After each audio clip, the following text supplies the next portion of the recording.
Compañeros y profesora, a nuestro grupo le fue asignado el tema de bases de datos orientada a objetos. Mi grupo está conformado por David Leonardo Tamayo Sosa, Juan José Rincón Balaguera y quien les habla, Camilo Andrés Pérez Moreno. En nuestra exposición se basa de 4 ítems, que va a ser la definición, estructura gráfica, características y ejemplo. Definición. ¿Qué es una base de datos? Orientada a objetos. Una base de datos orientada a objetos es una base de datos donde los elementos son objetos. Estos pueden ser bases de datos multimedia, siendo imágenes, sonidos o videos, donde la herencia nos permita una mejor representación de la información. La utilización de una base de datos orientada a objetos simplifica la conceptualización, ya que la utilización de objetos permite representar de una manera más natural la información que se desea almacenar. Las bases de datos orientadas a objetos se inventaron para satisfacer las necesidades de estas nuevas aplicaciones. La orientación de objetos ofrece flexibilidad para manejar algunos de estos requisitos y no está limitada por otros tipos de datos y los lenguajes de consulta de los sistemas de estos datos tradicionales. Una característica clave de las bases de datos orientadas a objetos es la potencia que le proporcionan al diseñador al permitir especificar tanto la estructura de objetos complejos como la operación que se pueden aplicar sobre dichos objetos. Como cualquier base de datos programables, una base de datos orientada a objetos proporciona un ambiente para el desarrollo de aplicaciones y un depósito persistente listo para su explotación. Una BDOO o base de datos orientada a objetos almacena y manipula la información que puede ser digitalizada, además proporciona un acceso ágil y permite una gran capacidad de manipulación. Recapitulando, las ventajas de la base de datos orientada a objetos está en su flexibilidad y soporte para el manejo de tipos de datos complejos. La segunda ventaja de una base de datos orientada a objetos es que manipula datos complejos en forma rápida y ágilmente. Alguna posible desventaja de una base de datos orientada a objetos es que, considerando la adopción de la tecnología orientada a objetos, la inmadurez del mercado de BDOO constituye una posible fuente de problemas. Hay muy pocos manejadores de base de datos en el mercado que soporten este tipo de arquitectura.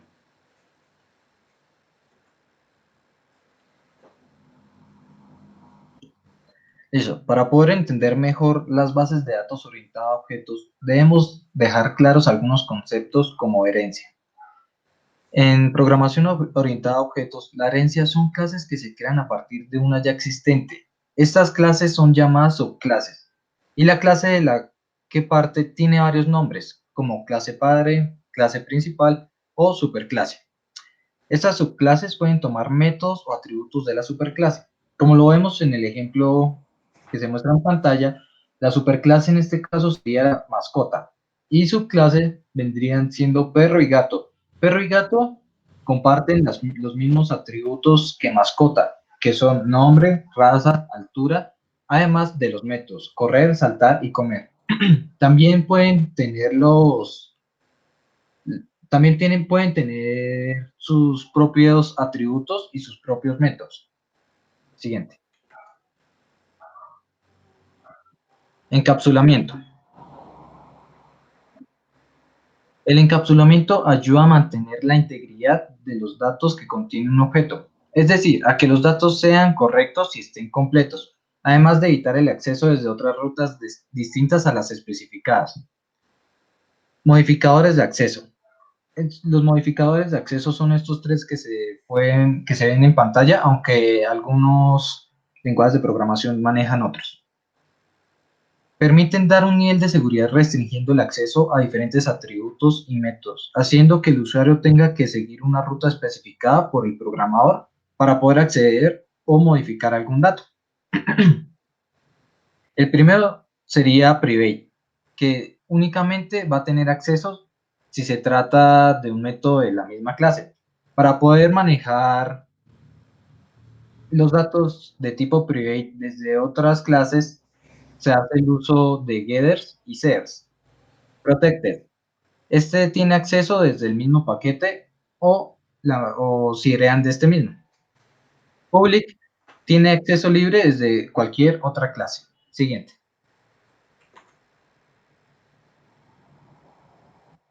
Polimorfismo. Es la habilidad de un objeto de realizar una acción de diferentes maneras, utilizando métodos iguales que se implementen de diferente manera en varias clases.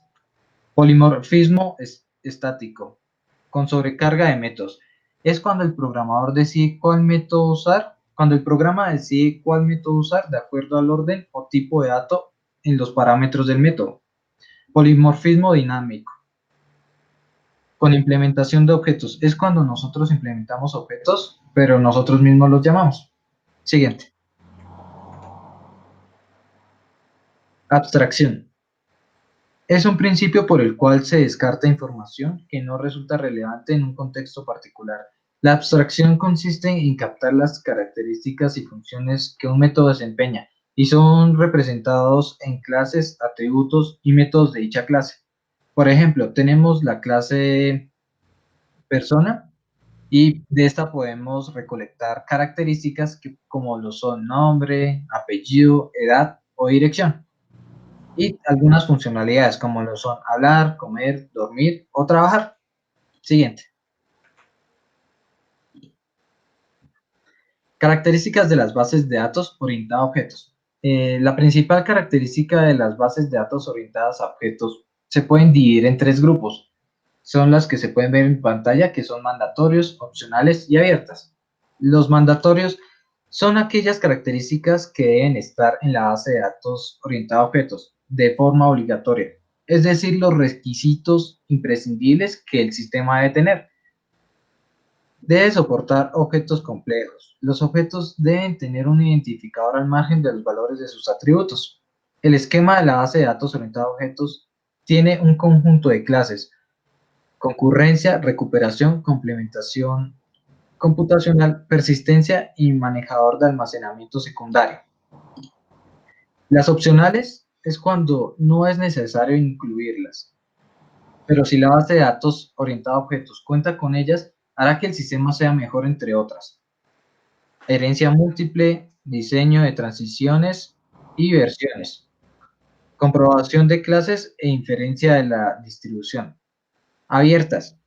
Son las características que el diseñador puede poner y están relacionadas con la programación. Existen diferentes opciones, como por ejemplo la representación del sistema. Siguiente.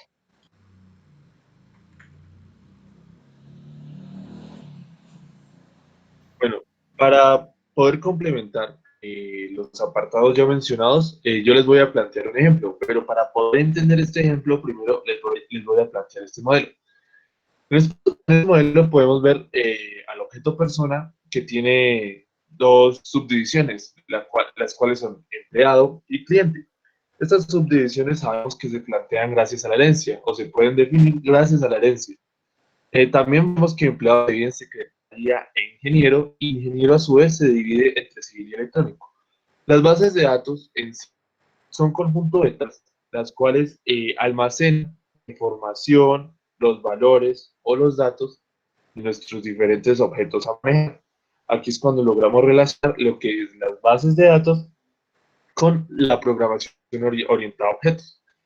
Se relaciona los objetos que tenemos o diversos métodos por medio de tablas dentro de una base de datos general, y se genera una relación entre estas tablas, ya sea que se plantee o no, dependiendo del ejercicio o del modelo de negocio que se nos presente. Siguiente. Para poder entender un poco mejor lo que les acabé de explicar, entonces tenemos un ejemplo o un pequeño esquema de un modelo de programación orientado a objetos. Este modelo tiene sus diversas clases, sus diversos métodos y sus diversos atributos. Aunque este modelo no esté totalmente completo, vamos a imaginar las diferentes clases o atributos que pueda tener para poder entender un poquito mejor el ejemplo. Entonces, como podemos ver, tenemos como clases principales a medio de transporte y a lo que son rutas. Estas clases principales relacionan a su vez pequeñas subclases por medio de la gerencia. Las subclases, pues las podemos ver que es conductor, rueda, auto, moto, viaje, área o ruta de viaje. Estas subclases, como les decía, se conectan por medio de la herencia, o como les planteaba, imaginándonos que cada subclase tiene sus atributos y tiene sus clases. Un ejemplo, conductor puede tener atributo nombre, puede tener de atributo edad, etcétera. Y a su vez, este conductor tiene métodos que son los getters y setters para poder relacionar estos atributos por medio de la clase medio de transporte. Aquí es cuando nosotros planteamos el encapsulamiento y relacionamos lo que es la programación orientada a objetos con sus diversas clases, planteándonos y relacionando lo que se planteó en el modelo anterior o en la diapositiva anterior. Cada método que tenemos aquí es una tabla y pues cada tabla tiene sus atributos y, y ese sería el modelo de la base de datos. Ya para aplicar la programación orientada a objetos es cuando se relaciona dichas tablas o en este caso dichas clases con los diversos métodos ya mencionados, que es el encapsulamiento, el polimorfismo y la herencia. Entonces, en grandes rasgos, la programación orientada a objetos relacionando las bases de datos, es un conjunto de tablas que se relacionan mediante mediante a las normas que plantea la programación orientada a objetos. Siguiente. Bueno, entonces para finalizar, muchas gracias. En la parte inferior pueden ver nuestros correos y espero que esta exposición hubiese sido de su agrado.